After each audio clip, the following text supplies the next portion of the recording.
If you don't feel anything after reaching your goals, this video is for you.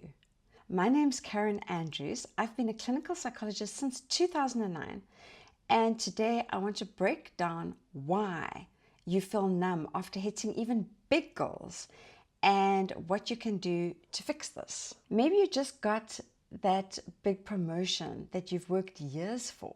Maybe you've closed a big deal that was going to change everything. Or you finally reached whatever milestone it is that you have been working really hard towards. But instead of feeling proud of yourself and celebrating, you feel nothing. Or worse, you actually feel anxious about what's coming next. This pattern is more common than you might have realized, especially amongst high achievers and high performers. You are not broken and you're not ungrateful. There's actually a psychological reason why this happens, and more importantly, there are things that you can do to change it.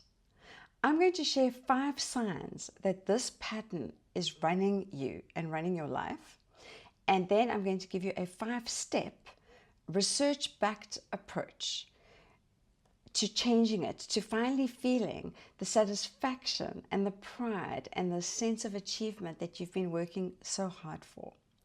But first, let me tell you about Diana, not her real name. Over the past few years, Diana has organized major, successful events, quite a few of them. She's expanded her network. She's gotten big salary increases. She's fought for and won a specific promotion and found her dream apartment in the city that she had only hoped that she would be able to live in. And when she got that call to say that everything that she had worked for, that the position that she had wanted and worked so hard for years, she got the call when she was sitting at her desk, and she smiled and she said, "Thank you, it's amazing." And then she just kept on working. She didn't tell anyone. She did not celebrate. For weeks, it was like it just didn't even happen. Diana just moved on to the next thing on her to-do list. Does that sound familiar? If this kind of content resonates with you, please take a moment to like this video and subscribe to the channel or share the video to help others find it too. So let's get into this. Sign number 1, you don't allow yourself to celebrate. The first sign that this pattern has you trapped is that you genuinely don't actually know how to celebrate your wins. It feels weird to you. When something good happens, you immediately have thoughts like, oh, it's not that great. Or other people have done better, or they did it faster, or, oh my God, now the real pressure begins because now I have to live up to this. Diana would get promoted, and the first thing she would be thinking is that, what if I actually can't do this? The celebration doesn't last. It's like a little firework of happiness for a moment, and then it's just gone. And here's what's really happening. You've internalized an identity where you actually have a deep-seated belief that you're not good enough. You're never good enough. Growing up, maybe your parents, your teachers never celebrated you and your achievements. And even when you did achieve something, it didn't feel like it was a big deal. Or maybe praise came with conditions. Or maybe achievements were expected of you or expected in your family rather than celebrated. Like, of course you did well, right? That's what we do. These ideas about you weren't yours to start off with, but the thing is they become part of how you see yourself and how you fit into the world. No amount of external validation can make you feel different, because deep down, this is what you believe you actually are. And this matters because when you can't celebrate your wins, you rob yourself of the very thing that makes the achievement meaningful in the first place. You're essentially telling your brain that success doesn't matter. So why would it feel good? Sign number 2, you immediately focus on what's next. The second sign is that as soon as you cross something off your list, the rest of the list just looms larger, or you quickly add another thing to your list. You're already thinking about the next big milestone before you've even processed the current one that you have just achieved. Isn't that a pity? This isn't just about being driven, although you definitely are driven. It's that you literally don't know how to rest in your accomplishments. The only identity you actually know is that of working towards something, of being driven. And when you achieve it, there's actually a part of you that feels a bit lost. So you actually need to find the next thing to chase, because that is your sense of purpose. I've had a client tell me that they feel like they're climbing a mountain, but every time they reach the peak, or what they thought was the peak, they look up and see that the top of the mountain is still far, far ahead. And that is exhausting. The problem isn't that you're ambitious. There's nothing wrong with being ambitious. The problem is that you're using achievement to avoid feeling the discomfort of that deep-rooted core belief that you're not actually good enough. And the sad thing is that no amount of achievement is ever going to make you feel good enough if your relationship with yourself is based on criticism and harshness rather than gentleness and self-compassion. The third sign is when good things happen, you just feel like a fraud, or you feel guilty. So you brush off compliments, you reject praise, or you immediately point to lack or other people's help. You say things like, well, I was just in the right place at the right time. This comes from a deep sense of unworthiness that I was mentioning, that no amount of external validation can fix. Think about it.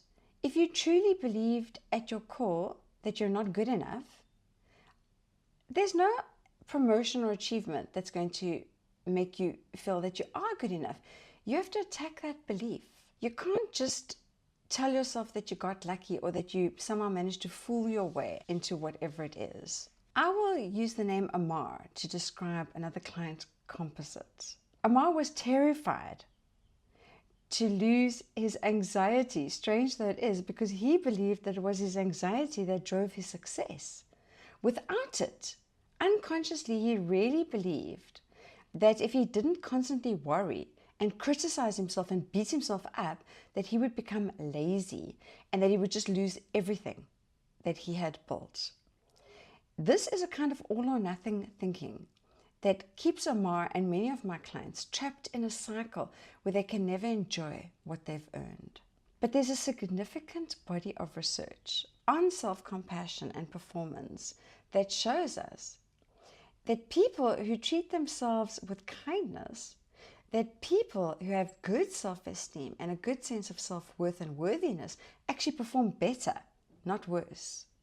When you're not spending massive amounts of mental energy fighting yourself, you have so much more for actual achievements and the people that you love and fun and joy and things like that. Let me know in the comments if any of this sounds like you. Sign number 4, you've never actually asked yourself what you want. So the fourth sign is that you've been so busy meeting expectations from society, from your parents, from your industry, from the world, that you've never stopped to ask yourself what success actually looks like for you personally. Many of my clients never chose the career path that they are on. Maybe they took on the family business, for example, or became lawyers because their parents expected it, or doctors or engineers or whatever it might be, or stayed in corporate roles because everybody said, wow, you've got such a great job and you're so lucky, and it seemed safe. even though they're sitting miserable. Too many high performers have built their entire identity around other people's definition of success. When I asked Diana if she really enjoyed her work, she said, "I don't even know if I've ever liked what I do. I never stopped to think about it. I like aspects of it, sure, but I don't actually even know. I just know that this is what I'm supposed to want. And when I get it, I'm supposed to want more." And when I asked her, "So what will enough look like? When will you know that you can stop trying so hard?" She didn't have any answer for me because she had never considered that question. This matters because when you're chasing goals that aren't actually authentically yours, of course achievement is not going to feel right, because it's going to feel like you're getting applause for something that isn't even you, and it doesn't fit who you really are. The tragic part is that many high achievers are so busy they never create space for self-reflection. They're always on the go, right? Always busy, never pausing to ask, is this what I really want? Is this making me happy? How much is enough? When we'll have enough money? What kind of achievement is enough? Sign number 5, your inner voice is constantly harsh and critical. So the 5th and probably the most important sign is that your relationship with yourself is like having that difficult, critical parent living in your head 24/7. Nothing's ever good enough for that voice. Every achievement comes with a but or a what if. This often does come from attachment wounds. Maybe you grew up with a lot of criticism or conditional love, or feeling responsible for fixing everything around you. Maybe your parents couldn't cope. Or maybe you were ashamed for being who you are as a child. Maybe you were too loud, too sensitive, too rebellious, too whatever. You internalized the idea that somehow everything is your fault or your responsibility. And now it distorts your perception. And you carry that self-criticism everywhere. This is heartbreaking.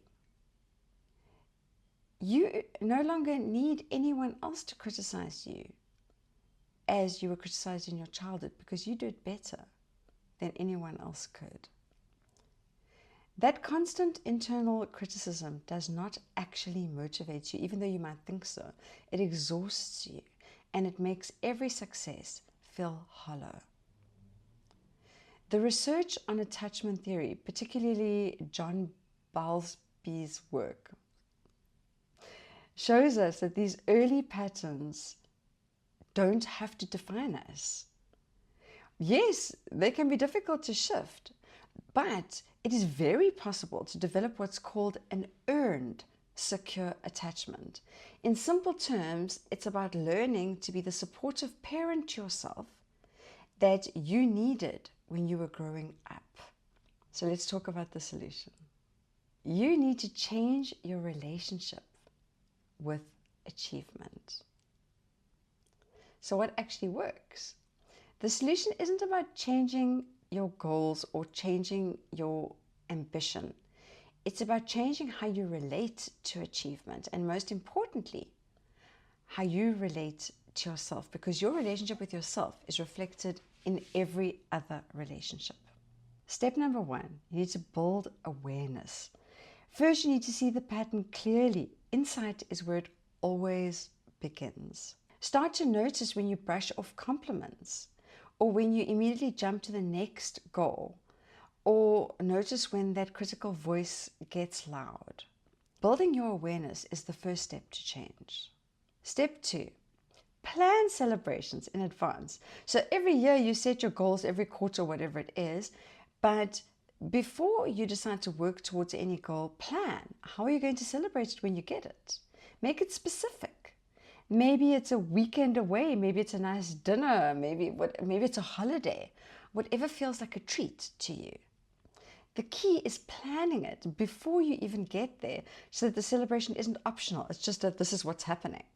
Plan your celebration as if you're celebrating your best friend. Or imagine fast forwarding 30 years from now or 40 years from now and imagine celebrating your child reaching this same milestone. This is powerful. How would you honor them? What would you say to them? Now give yourself that same treatment. You deserve it. Step number 3, practice gratitude for yourself.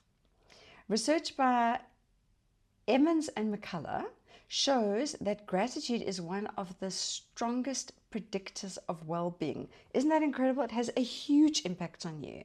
But most high achievers and high performers are not especially grateful, especially when it comes to being grateful for yourself.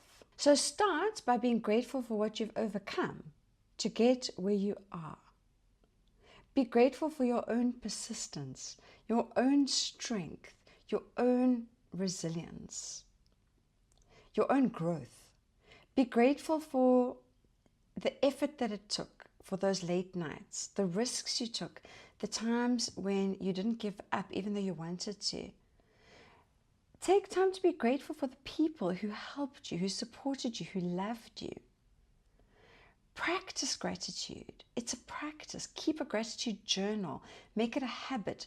Do it every day or as often as you possibly can. It will change your life for the better. Step number 4, change your self-talk. Replace that internalized critical parent with a more loving, supportive inner voice, because you know what? You choose what you say to yourself. When you achieve something, instead of saying, well, it's not that big of a deal, or someone else would have done it better or faster or whatever, start saying things like, I worked really hard for this and I'm proud of myself. Start saying things like, well done, good job, you did it. And reflect this change in your self-talk when you talk to others. So when you tell them about your success, say, oh my God, I'm so happy. I'm so happy that I did this. I'm so excited to celebrate this. Let's go out. Say things like, when I look back, I'm really proud of what I've achieved. This can feel a little bit fake at first, of course. It does, because you've been practicing how to be critical and how to be dismissive for years. But just like any other skill, better self-talk and more self-compassion gets easier and better with practice. The last step, step number 5, define what enough looks like. You need to know what success actually means to you, not what others expect of you or what others define as success. What does enough look like for you? When are you going to allow yourself to feel satisfied? What are you actually working towards? This requires creating space for self-reflection, something that I know most high performers and high achievers resist because it doesn't feel productive. But self-reflection is what makes all the productivity meaningful and worthwhile. So here's the core insight that I want you to remember. Your goals are not the problem here. Your ambition is not the problem. But how you relate to achieving your goals and ambition is the problem. And your relationship to these things is based on your relationship to yourself. No amount of achievement is ever going to be enough if your internal relationship is based on criticism and self-deprecation and a sense of unworthiness.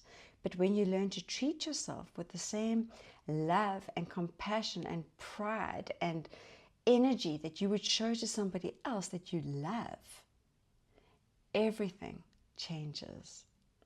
And after a certain point, you need to keep in mind that you don't actually need a bigger house, a better car, more money to feel satisfied. These things matter at the beginning until a certain level is met, but after that, it really doesn't. What you really need is to become your own supportive inner voice. You need to be your own best friend instead of your own worst critic. The answer lies within, not without. If you'd like to work with me directly, there's a link in the description to connect with me. You're also welcome to join my high-performance community, where like-minded professionals and entrepreneurs who are struggling with the same challenges can connect. That link is there too. Thank you so much for watching. I'll see you in the next video.